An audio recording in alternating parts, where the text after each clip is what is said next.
1958, la 5e République a été proclamée. 1965, Diamant, la première fusée française, est lancée dans l'espace. 1993, l'Union européenne a été fondée. 2002, l'euro est mis en circulation. Et 2024, les Jeux Olympiques seront accueillis par la ville de Paris. Le point commun entre tous ces événements de l'histoire de France, c'est qu'ils sont présentés à la forme passive. Et je te propose justement une vidéo pour savoir quand utiliser la voix passive et comment utiliser le passif.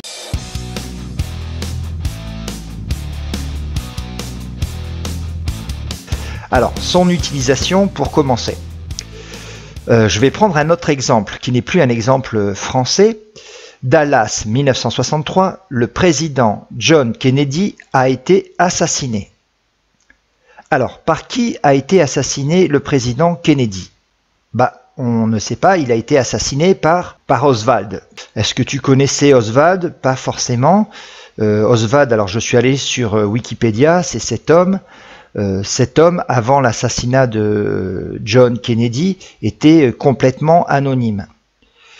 Le fait de choisir une forme passive ici me permet de mettre en avant celui qui subit l'action, qui est le président John Kennedy. Parce que l'information, ce n'est pas que Oswald a tué Kennedy, mais l'information, c'est que Kennedy a été assassiné. Donc Oswald passe au deuxième plan et on peut même le faire disparaître. Donc la forme passive, elle sert à ça. Elle sert à mettre en avant la personne ou la chose qui subit l'action ou à mettre en avant l'action elle-même. Intéressons-nous maintenant à la formation. Comment former cette voix passive? Donc, je vais partir d'une phrase à la voix active que tu connais mieux. Oswald a assassiné le président Kennedy. Et comment je vais faire pour avoir une phrase à la voix passive? Le président Kennedy a été assassiné par Oswald. À la voix active, on a le sujet, Oswald, le verbe a assassiné qui apparaît ici en rouge, et le complément d'objet direct, le COD, qui apparaît ici en vert turquoise. Ok? Donc, sujet, verbe, complément. La grande majorité, je dirais 80% des phrases en français sont sur ce format-là, sujet, verbe, complément. D'ailleurs, je t'invite à regarder ma vidéo « Devenir un champion de grammaire », découvrir les bases de la grammaire du français, où je t'explique comment sont formées les phrases en français. D'accord? Là, on va partir sur une structure qui est un petit peu plus complexe. On va mettre le COD en première position puisqu'on veut se focaliser sur celui qui subit l'action. Donc, le COD va devenir sujet. Ensuite, on va toujours mettre le verbe être. Pour une forme passive, on va toujours mettre le verbe être. Et dans ma phrase de départ, a assassiné, il s'agit d'un passé composé. Donc là, je vais mettre mon verbe être au passé composé, ce qui va me donner le président JFK a été, et je vais mettre ensuite le participe passé du verbe désiré. Le président JFK a été assassiné. Alors, je pourrais m'arrêter là, hein, ma phrase serait correcte, mais je peux préciser qu'il a été assassiné par, donc je vais introduire, mon sujet va devenir complément, et introduit par la préposition par, Oswald. D'accord? Et alors ce par Oswald, on appelle ça en grammaire le complément d'agent. D'accord? C'est celui qui fait l'action, mais dans la voix passive, il est mis au second plan. Donc la structure de la voix passive, c'est la suivante, hein. Sujet plus le verbe être, que tu conjugues autant que tu veux, plus le participe passé, le par et le complément d'agent. Je vais prendre un autre exemple maintenant. Marilyn Monroe était aimée du président Kennedy. Alors là, on a été aimé, donc être plus participe passé, du président Kennedy, c'est notre complément d'agent, donc il s'agit bien d'une phrase à la forme passive. Notre sujet, Marilyn Monroe, est une femme. Donc, le participe passé va s'accorder en genre et en nombre avec le sujet. Marilyn Monroe est féminin, donc je mets un E à aimer, ce qui est logique puisque on est avec l'auxiliaire être, et tu sais qu'avec l'auxiliaire être, on fait les accords. Marilyn Monroe était aimée du président Kennedy. Ici, notre verbe être est un imparfait.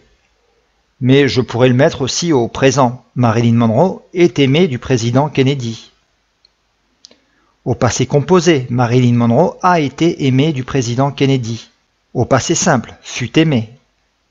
Au futur, sera aimée. Au conditionnel. Au futur antérieur. Au subjonctif, ou pourquoi pas au subjonctif passé. Donc, il te suffit de changer la conjugaison du verbe être pour changer la conjugaison de la voix passive. Cette voix passive, tu peux la mettre à tous les temps et à tous les modes.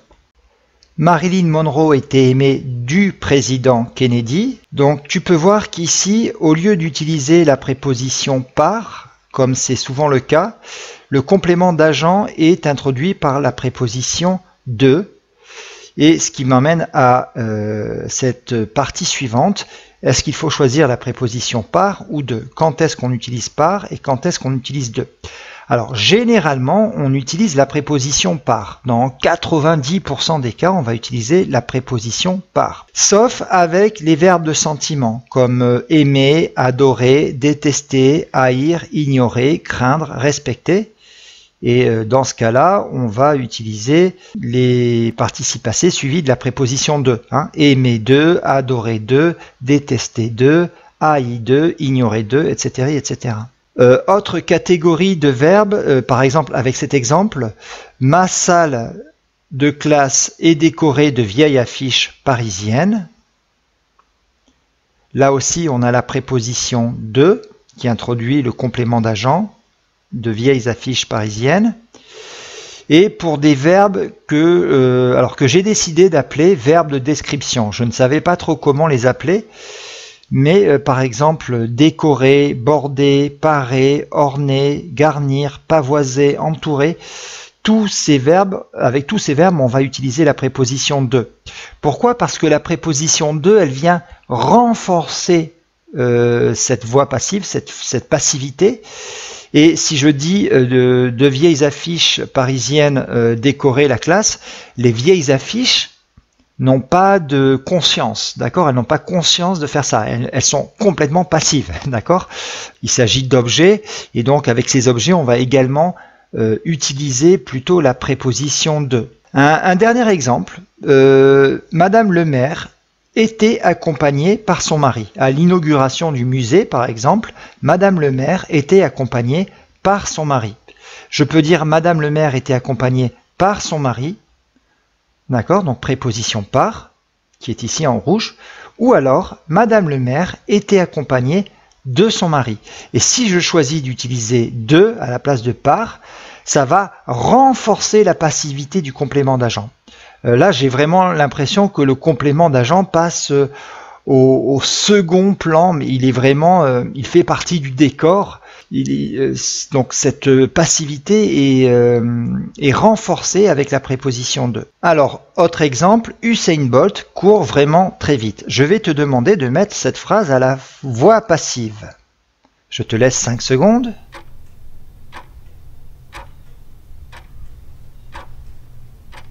Alors je suis vraiment très méchant, je suis désolé, mais ce n'est pas possible et tu as dû t'en rendre compte parce qu'il n'y a pas de complément d'objet direct. Et la voix passive n'est possible que lorsqu'il y a un COD dans la phrase équivalente à la voix active.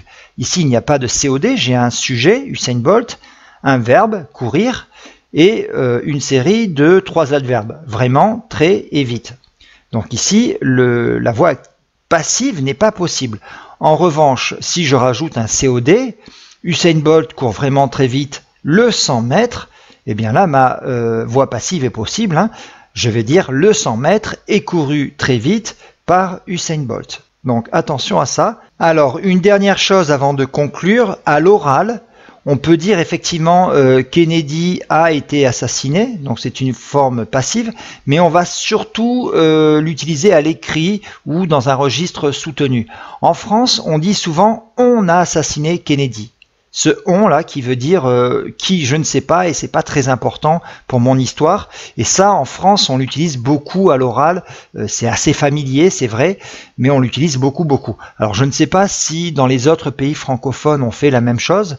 Je ne sais pas si dans les pays africains, au Canada, on va faire la même chose. Mais en France, on utilise énormément ce « on ». Voilà, donc il est venu le temps de récapituler parce qu'on a vu beaucoup de choses là. Donc on utilise la forme passive pour mettre l'accent sur la personne ou la chose qui subit l'action ou sur l'action elle-même. Le sujet devient complément d'agent et le COD devient sujet. Ça c'est classique. On utilise le verbe être au temps désiré et on va le faire suivre d'un participe passé.